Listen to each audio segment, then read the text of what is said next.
Kanhi sakop sa CTMS sa dakbayan sa Lapu-Lapu mitataw, ngigo lang siyang mituman sa iyang labaw. Apan wa na siya mo detalye pa kung si kinsa ang labaw nga buot niyang ipasabot.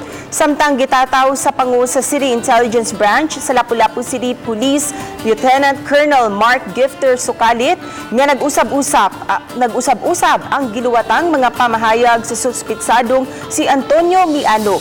Matod sa hepe sa CID, nasuta nila sa LTO nga mini ang plaka nga gihatag ni Miano ngadto sa motorista bugti sa 3,000 pesos nga bayad. Ego ko sugo naman. Nahara naman, kapoy na kay istorya mo, daghan-daghan ang mga kuhan. Yan naman ko so, wala tayo mahimo. He knows how to do it. Based on yung procedure.